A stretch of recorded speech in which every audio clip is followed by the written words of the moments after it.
So today let's talk about implicit differentiation. So from the previous discussions, all of the functions that we have taken the derivatives or we have differentiated are what you call explicit functions. Okay? Wherein, so explicit functions, as the term suggests, so we have been differentiating functions in the form of y equals f of x. Okay, where y is explicitly expressed in terms of x.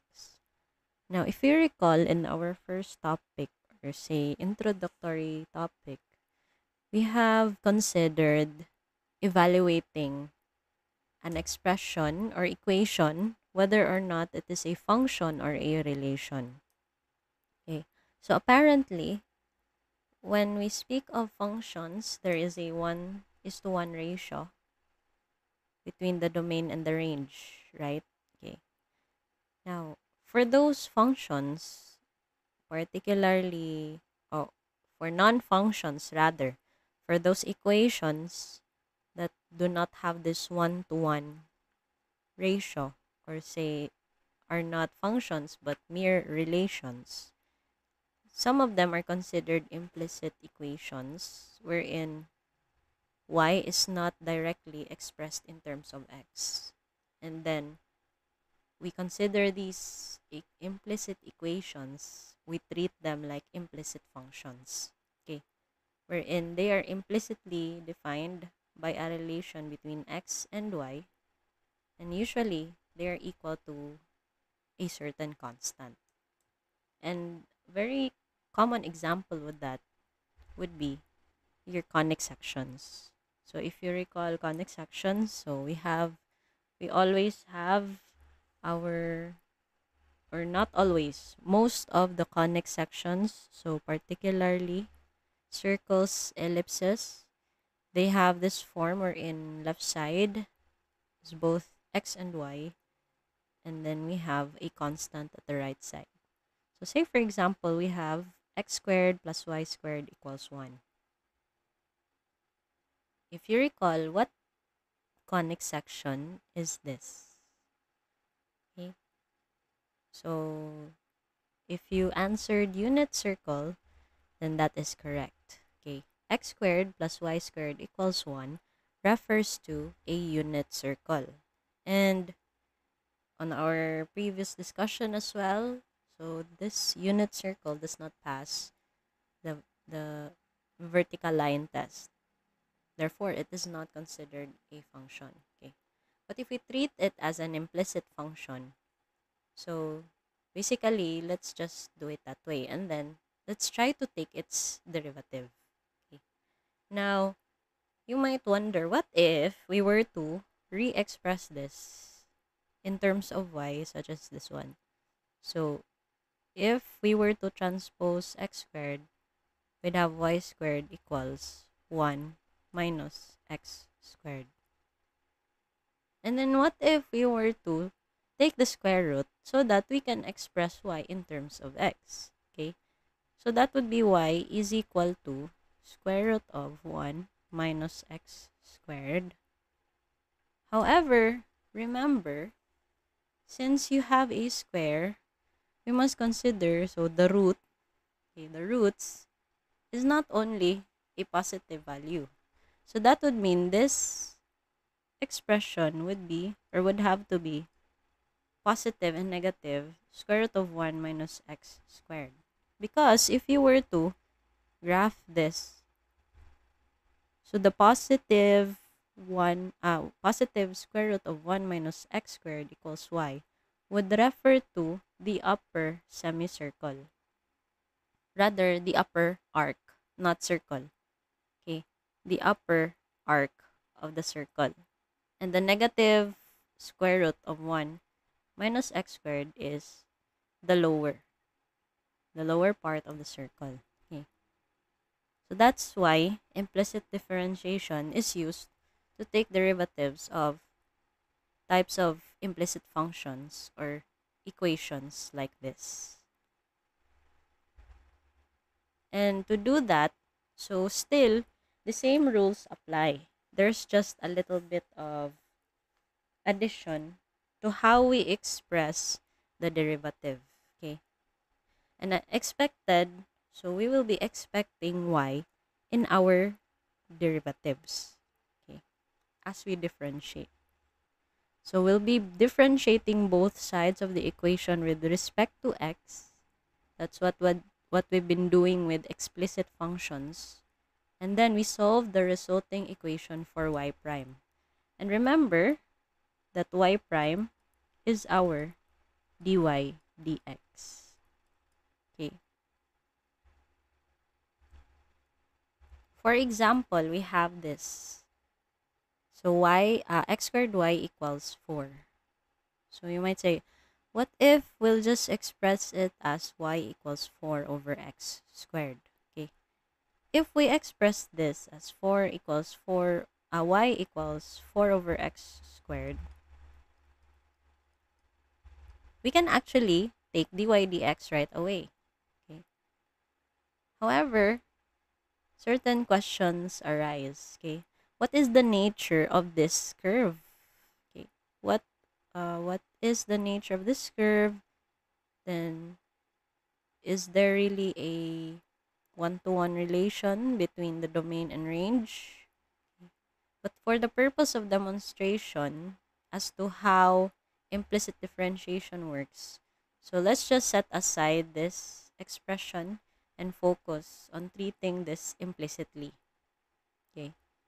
Now let's set this aside first. Since we already know how to do do differentiation with explicit functions.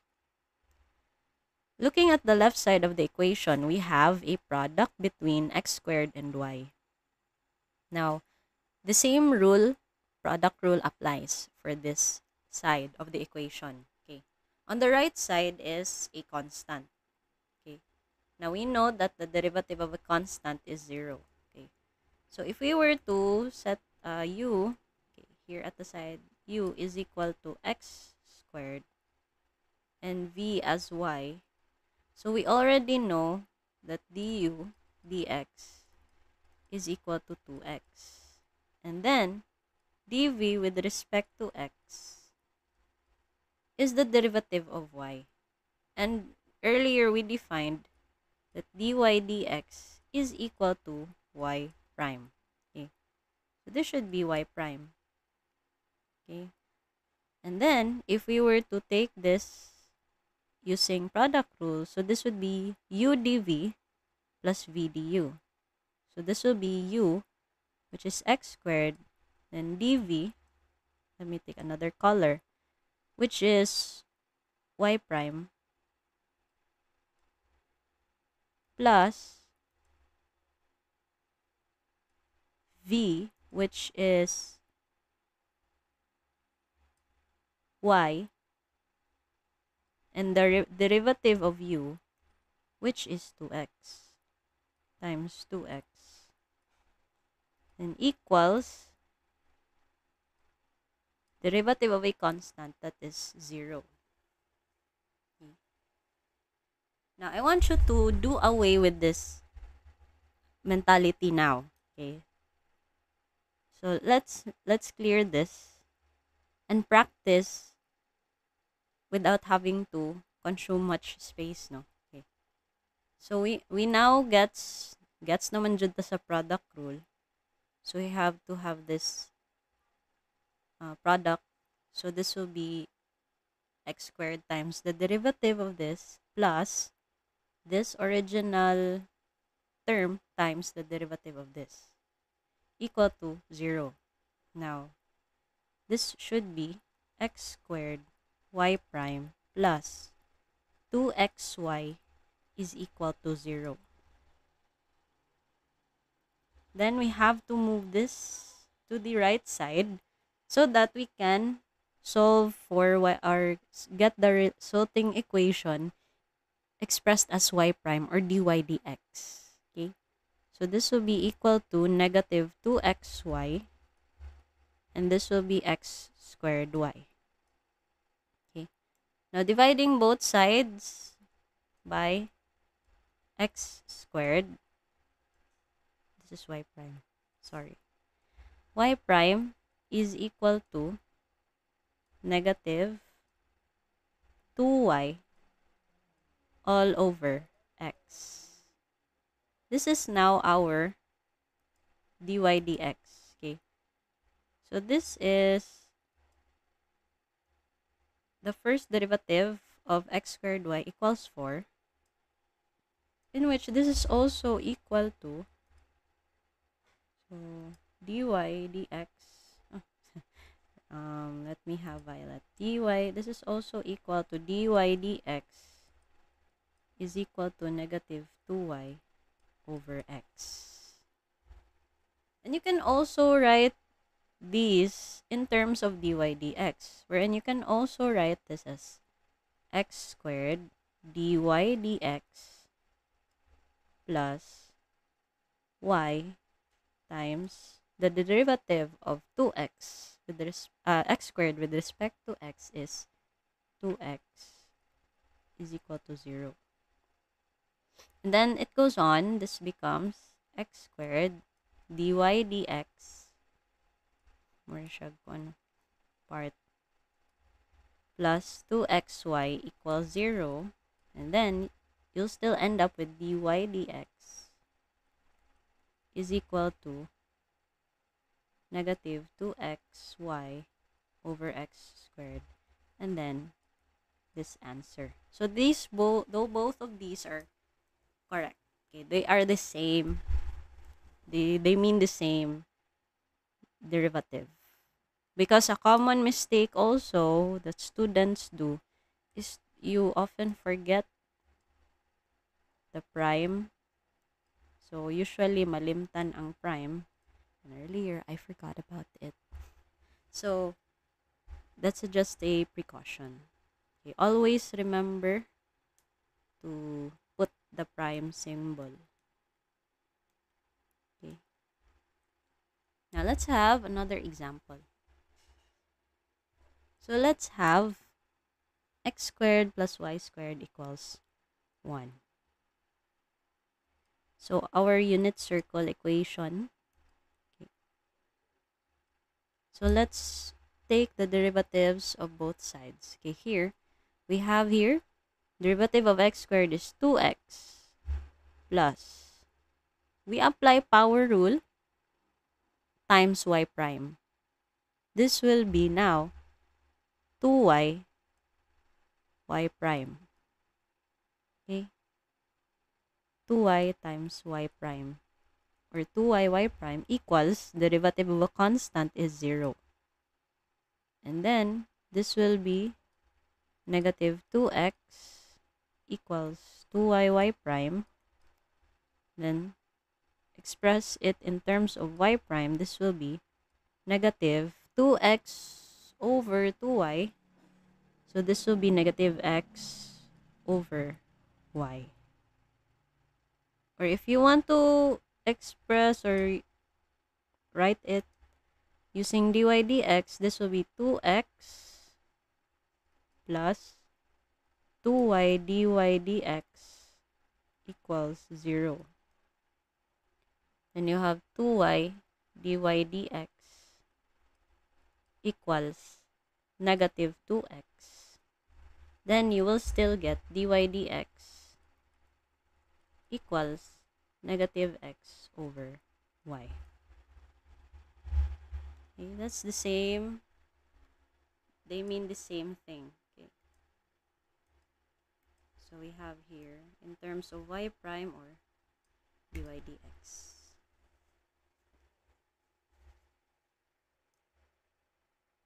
Next would be, so let's have another last example.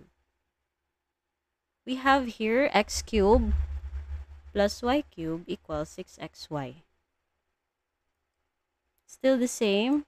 So let's choose light blue na po. Let's have, so derivative of x cubed, power rule, this will be 3x squared. I wanted the lighter blue. 3x squared plus power rule, that would be 3y squared y prime equals, now we have here a product. Okay, we have here a product, so this will be, so u dv plus v du. Okay, original function 6x, derivative of y is y prime, plus original, so y, derivative of 6x is 6, so this will be 6y. And then rearrange. Okay, you have to put all terms containing y prime in one side, so this will be 3y squared y prime minus 6xy prime, and the other side will be 6y minus 3x squared.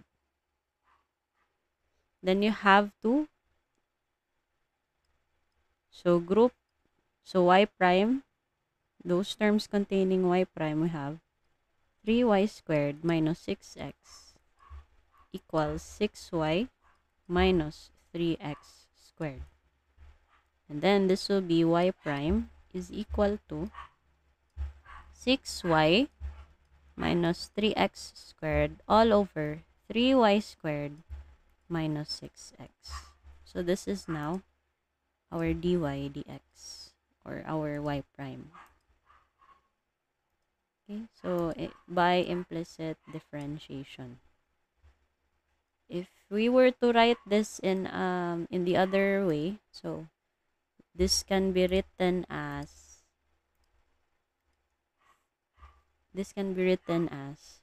3x squared plus 3y squared dy dx equals 6x dy dx plus 6y. Then move those with dy dx on one side. This will be 3y squared dy dx, okay, minus 6x dy dx equals, we have 6y minus 3x squared. Then we have dy dx times 3y squared minus 6x equals 6y minus 3x squared. Then finally we have dy dx equals 6y minus 3x squared all over 3y squared minus 6x. So this is our derivative. Still the same as using y prime. Okay.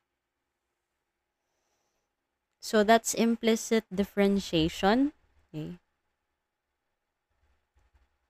So it's up to you if you wish to express it in terms of y prime or dy dx. But normally, it is more known to use or express it in terms of y prime.